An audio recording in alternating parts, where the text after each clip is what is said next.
வணக்கம் ஃப்ரெண்ட்ஸ். ஓம்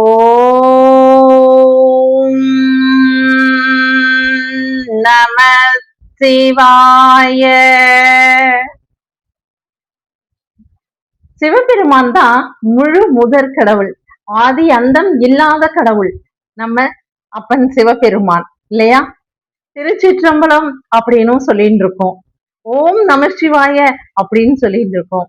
ஆதியும் அந்தமும் இல்லாத இறைவன் நம்ம சிவபெருமான் தான். அவரை பஞ்சலிங்க ஸ்தலங்கள்ல வணங்கியிருக்கார் ஸ்ரீ ராமபிரான். ஸ்ரீ ராமபிரான் சீதா தேவியை தேடிண்டு வனவாசமா அலையறாரு பாருங்கோ. அப்படியே அலைஞ்சுண்டு ஸ்ரீலங்கா வரைக்கும் போகணும். அங்கதான் அவ இருக்கா அப்படிங்கிறது தெரிஞ்சு போச்சு. சீதாதேவி ஸ்ரீலங்காவிலதான் இருக்கா அப்படின்னு தெரிஞ்சு போச்சு. அப்படி இருக்கும்போது அவர் ஸ்ரீ ராமபிரான் சீதா தேவியை தேடிண்டு போற போது இந்த பஞ்சலிங்க ஸ்தலங்களை வழிபட்டு போனதுனால நல்ல பேரு பெற்றார். அப்படின்னா நல்லவைகள் அனைத்தையும் ஸ்ரீ ராமபிரான் பெற்றுக்கொள்வதற்கு இந்த பஞ்சலிங்க ஸ்தலங்கள்ல வழிபட்டதுதான் காரணம்னு பெரியவா சொல்றா. ஆமா, அப்படி ஸ்ரீ ராமபிரானால் வழிபட்ட பஞ்சலிங்க ஸ்தலங்களும் திருநெல்வேலியில அருகருகிலேதான் இருக்கு. திருநெல்வேலி மாவட்டத்துல அப்படித்தான் திருநெல்வேலி மாவட்டத்துல இருக்கக்கூடிய தேவநல்லூர் அப்படிங்கிற ஸ்தலத்துல சோமநாதரா நமக்கு அருள்பாலித்து கொண்டிருக்கக்கூடிய அப்பன் சிவபெருமான பற்றி தான் இந்த பதிவுல நாம பார்க்க போறோம் ஃப்ரெண்ட்ஸ். ஸ்ரீ ராமபிரானுக்கு நல்ல அருள் கொடுத்து தன்னுடைய துணைவியாரை மீட்டு வர நல்ல கதியடைய அவர்களுக்கு அருள் புரிந்த நம்மளுடைய சிவபெருமான் நமக்கும் அருள் புரிவாருங்கிற நம்பிக்கை இருக்கு இல்லையா? ஆமா, சிவபெருமான் ஏழை என்று பார்க்க மாட்டார், பணக்காரன் என்று பார்க்க மாட்டார்.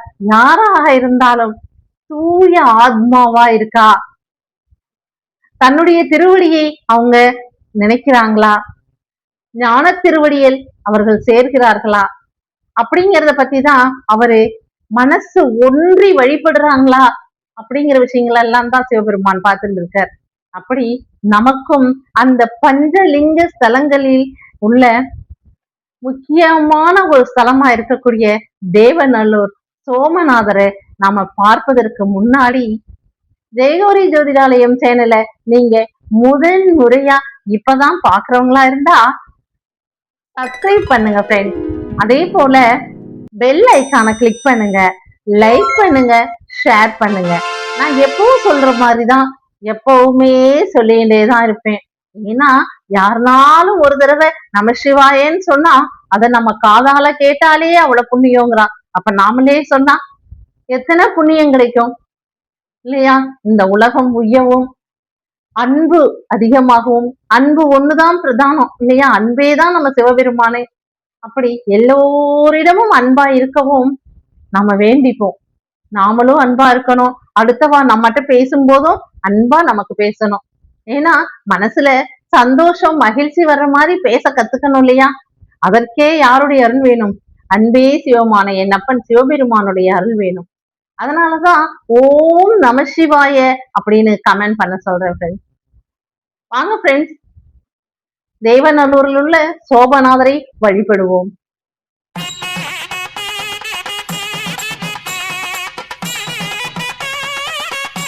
ஸ்ரீ ராமபிரான் வழிபட்ட ஒரு ஸ்தலம் பஞ்சலிங்க ஸ்தலம் தான் தேவநல்லூர்ல இருக்கக்கூடிய கோமதி அம்மன் சமேத சோமநாத சுவாமி கோவில். தாமிரபரணி ஆறு அப்படின்னாலே ரொம்ப புனிதமானது, சிறப்பு வாய்ந்தது, நம்ம இலக்கியங்கள்லாம் இருக்கக்கூடியது அப்படின்னு எல்லாம் நமக்கு தெரியும். மிக பழமையான நதிகள்ல தாமிரபரணி நதியும் உண்டு. இந்த தாமிரபரணி ஆற்றுக்கு கிளை ஆறுகளும் அதே அளவு புனிதம் வாய்ந்தது. எப்படின்னா சிற்றாறு, கடனாநதி, பச்சையாறு, இப்படி 3 ஆறுகள் தாமிரபரணியுடைய சிற்றாறுகளா இருக்கு. இந்த 3 ஆறுகளுமே தாமிரபரணி நதியோட அத்துணை சிறப்புகளையும் இந்த 3 ஆறுகளும் சிற்றாறுகளும் கொண்டிருக்கு. இந்த பச்சையாறுன்னு சொல்றோம் இல்லையா? இந்த பச்சையாற்றுக்கு இன்னொரு பெயரும் இருக்கு. அது என்னன்னா சியாமலா ஆறு அப்படின்னு சொல்றாங்க. ஏன்னா கங்கையும் இந்த சியாமலா நதியும் ஒன்னாதான் இருக்கான். இரண்டுமே ஒன்றுதான். கங்கை நதிதான் சியாமலா நதியா ஓடின்னு இருக்கா அப்படின்னு சொல்லிட்டு சியாமலா நதின்னு பச்சையாருக்கு அவ்வளவு மிக பெருமையை எடுத்து வைத்திருக்கிறாங்க. பாருங்க, சிற்றார்கள் இல்லைன்னா ஆறுகளே இல்லை. அப்படித்தானே? அப்படித்தான் பாருங்க, இந்த பச்சையாறுன்னு சொல்லக்கூடிய இந்த சியாமலா தேவியா, சியாமலா நதியில நதிக்கரையில தான் நம்ம இப்ப வணங்கக்கூடிய பஞ்சலிங்க ஸ்தலங்கள்ல ஒன்னான தேவநல்லூர் கோமதி அம்மன் சமேத சோமநாதர் கோவில் அமைஞ்சிருக்கு. ஸ்ரீ ராமபிரான் இங்க வந்து வணங்கிதான் பேரு பெற்றார். பஞ்சன்னா 5 5 ஸ்தலங்கள் இருக்கு. பஞ்சலிங்க ஸ்தலங்கிறது 5 ஸ்தலம்னு அர்த்தம். இவனுடைய ஸ்தலம் 5 ஸ்தலம்.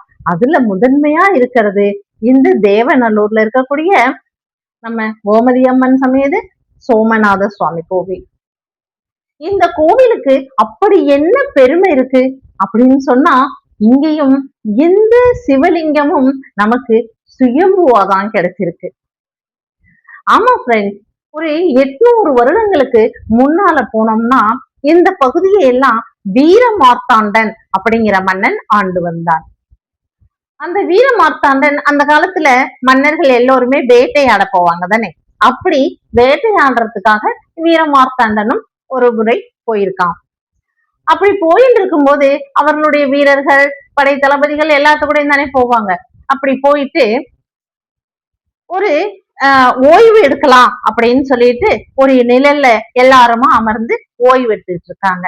அப்படி ரெஸ்ட் எடுத்துட்டு இருக்கும் போது ஒரு காட்சிய பாக்குறாரு இந்த வீர மார்த்தாண்ட மன்னன். என்ன அப்படின்னா, ஒரு வேட்டை நாய் வேகமா ஓடி வந்து ஒரு முயலை பிடிக்க வருது. அந்த முயலானது பயந்துட்டு வேகமா ஓடுது. ஏன்னா உயிர் பயம் இல்லையா, வேகமா ஓடிண்டே இருக்கு பாருங்க. ஒரு இடத்துல போய் நிக்குது. நின்ன உடனே அப்படியே திரும்பி நாய முறைச்சு பார்த்துட்டு நாயை விரட்ட ஆரம்பிக்குது. அப்ப இந்த வேட்டை நாய் ஓட ஆரம்பிக்குது, முயல் துரத்துது. இது என்ன அதிசயம் அப்படின்னு வீரமார்த்தாண்டன் பார்த்துட்டே இருக்கார். சரி, ஏதோ ஒண்ணு அப்படின்னு அவர் முடிவு பண்ணிட்டு அவங்க ரெஸ்ட் எடுத்துட்டு அவங்க வேட்டையாடுற வேலையை போயிட்டாங்க. அடுத்த நாளும் அதே இடத்துல வந்து அவரு ரெஸ்ட் எடுக்கிறாரு. இதே சம்பவம் திரும்பவும் நடக்குது. வேட்டை நாய் வேகமா துரத்திட்டு வருது அந்த முயலை. அதே சமயம் அந்த முயல் வேகமா ஓடி அந்த மரத்துக்கடியில நின்ன உடனே அதற்கு ஒரு வீரம் வந்துருது. ஓடுன முயல் திரும்பி பார்த்து முறைத்து நேத்திக்கு மாறியே இன்னைக்கும் அந்த வேட்டை நாயை துரத்துது. இது என்ன அதிசயம்? நேத்திக்கு சரி ஏதோ ஒரு எதேச்சியா நடந்திருக்கும்னு நினைச்சா இன்றும் அதே போலவே நடக்குதே, என்ன விஷயம் இருக்கும் அப்படின்னு சொல்லிட்டு அந்த நாயும் முயலும், வேட்டை நாயும் முயலும் அந்த இடத்தை விட்டு நகர்ந்த பிறகு வீரமார்த்தாண்ட மன்னன் தன்னுடைய வீரர்களோட அங்க போய் பாக்குறான். போய் பார்த்தா அது வந்து ஒரு பெரிய இலந்தை மரம். இலந்த மரம் நல்லா பெருசா நன்னாவே இருக்கு. உடனே இந்த மரத்தை வெட்டுங்க, இந்த மரத்துக்கடியில தானே இந்த மாதிரி ஒரு நிகழ்வு நடந்தது, அதனால இந்த மரத்தை வெட்டுங்க, என்ன இருக்குன்னு பார்ப்போம் அப்படின்னு சொல்றாங்க. உடனே மரத்தை வெட்டுறதுக்கு ஒரே ஒரு வெட்டு அந்த கோடாரியால வைத்த உடனே ரத்தம் பீறிட்டு ஒழுகிறது. எல்லாரு மேலேயும் அடிக்குது. அவ்வளவு வேகமா அந்த மரத்துல வந்து ரத்தம் பீறிட்டு வருது. இதை பார்த்து பயந்து போன மன்னன் மரத்தை வெட்டாதீங்க அப்படின்னு சொல்லிட்டாரு. மரத்தை வெட்ட வேண்டாம், மரத்துக்கு கீழே நீங்க ஒரு என்ன இருக்குங்கிறத பாக்குறதுக்காக ஒரு பள்ளம் தோண்டுங்க, ஒரு குழி வெட்டுங்க அப்படிங்கிறாங்க. உடனே பள்ளம் தோன்றாங்க. பள்ளம் தோண்டி 1 அடியாச்சு, 2 அடியாச்சு, 3 அடியாச்சு. சில அடிகள் போன உடனேயே சிவபெருமான் லிங்கஸ்வரூபமா தோன்றியிருக்க. எப்படி ஒரு அதிசயம் பாருங்களேன். சுயம்பு லிங்கமா, லிங்கஸ்வரூபமா அங்க தோன்றி இருக்கார். இதை பார்த்த உடனேயே நம்ம வீரமார்த்தாண்ட மன்னனுக்கு அப்படியே புல்லரிச்சு போச்சு. அப்பா, நீங்க இங்க இருக்கீங்கிறது தெரிவிக்கிறதுக்காக தான் எனக்கு இந்த மாதிரி அறிகுறிகள் எல்லாம் காமிச்சிங்களா? என்னாலதான் புரிஞ்சிக்க முடியல, என்னை மன்னிச்சிருங்கோ அப்படின்னு சொல்லிட்டு அந்த சிவலிங்கத்தை எடுத்து வைத்துதான் கோவில் கட்டினான் இந்த பச்சையாற்று நதியின் கரையில். அதாவது ஷியாமலா நதியின் கரையில தான் சோமநாதருக்கு ஒரு கோவில் கட்டினான் நம்ம வீர மார்த்தாண்ட மன்னன். அந்த கோவில் தான் இன்று வரை ரொம்ப பிரகாசமா நல்ல கோவில் கட்டியது வீர மார்த்தாண்ட மன்னன். பிரகாசமா எல்லோருக்கும் அருள் புரிந்து கொண்டு அன்பே சிவமாக எல்லோரையும் அன்போட வாங்கோ. பஞ்சலிங்க ஸ்தலங்கள்ல நான் தான் உறைஞ்சிருக்கேன். அதுலயும் இங்க தேவநல்லூர்ல இருக்கக்கூடிய இந்த சோமநாத சுவாமியா இருக்கிறதும் என்னோட அன்னை கோமதியும் அமர்ந்திருக்கா. இங்க இருக்கக்கூடிய நதியான ஷியாமலா நதி கங்கையே உருவானவள். அதனால நீங்க எல்லோரும் நீங்க வாங்க, உங்களுக்காக தான் நான் காத்துட்டு இருக்கேன், உங்களை பார்த்துட்டே இருக்கிறேன் அப்படின்னு சொல்லி சிவபெருமானே நம்ம கூப்பிடுறாரு பாருங்க. அப்படி ஒரு ஸ்தலமான சோமநாத சுவாமிய நாம எல்லோருமே வணங்கணும். இதுல ஒரு அதிசயம் என்னன்னா, எல்லா கோவில்களிலும் நாம அம்பாளை பார்த்திருக்கோம். கருணையே வடிவாங்க, அழகான புன்னகையோட அப்படி இருப்பாங்க அன்னை. எல்லா கோவில்களிலும் இருக்கக்கூடிய அம்பாள் அப்படிதான் இருப்பாங்க. இங்கேயும் கோமதி அம்பாள் எல்லா அம்பாளுக்கும் தலைவியை போல அப்படி ஒரு அழகு, நல்ல ஒரு அழகான தோற்றத்துடன், கலை நுணுக்கத்துடன், அப்படியே மந்தகாச புன்னகைன்னு சொல்லுவோம் இல்லையா, அந்த மாதிரி மந்தகாச புன்னகையோட உயிர் ஓவியமா, பேசும் தெய்வமா, பேசும் குழந்தையாட்டம் அப்படி ஒரு சிரிப்புடன் நம்ம வரவேற்கிறாங்க. அதை பார்க்கும் போதே அம்மானு போய் கட்டி பிடிச்சுக்கணும் போல அப்படி ஒரு உணர்வு நமக்கு வருது. அம்மாவை பார்த்த உடனே நமக்கு எப்படி இருக்கும், அப்படி இருக்கு கோமதி அம்மனை பார்த்தோம். அவ்வளவு கலை நுணுக்கம். அம்பாளை செய்வித்த அந்த சிற்பியை தான் நாம கோடான கோடி வணக்கங்களையும் நன்றிகளையும் சொல்லணும். அப்படிப்பட்ட கோமதி அம்மாள் இங்க திருமண பேரை நடத்தி வைக்கக்கூடிய ஒரு அன்னையாக திகழ்கிறார்.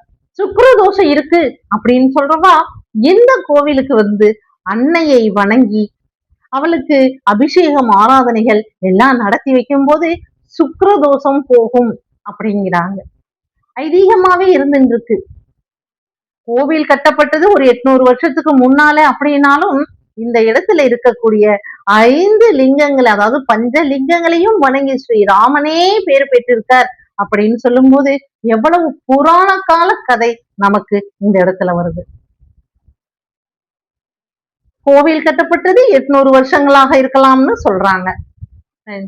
ஒவ்வொரு கோவிலிலும் நம்ம அம்மையும் அப்பனையும் பார்க்கும்போது நாம் மிக பேறு பெற்றோம். இந்த இந்தியாவில் பிறக்கவும் சரி, தமிழ்நாட்டில் நம்ம பிறந்து ஒவ்வொரு ஸ்தலத்தையும் காண்பதற்கு நமக்கு வழி கொடுத்த இந்த சிவபெருமானுக்கே நம்ம நன்றி சொல்லணும். உண்மைதான் ஃப்ரெண்ட்ஸ், ஒவ்வொரு கோவிலும் ஒவ்வொரு ஊரிலும் இருக்கு சிவன் கோவில்கள். கோவில் இல்லாத ஊர்ல இருக்கக்கூடாத, அப்படி இருக்கக்கூடாதுன்னு சொல்லுவாங்க இல்லையா, அப்படி கோவில் இல்லாத ஊர்ல நாம இருக்கவே கூடாது.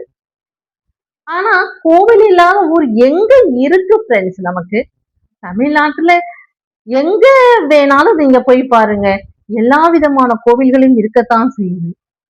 பழமையான சிவன் கோவில்கள் நிறைய இருக்கு ஃப்ரெண்ட்ஸ், நிறைய இருக்கு.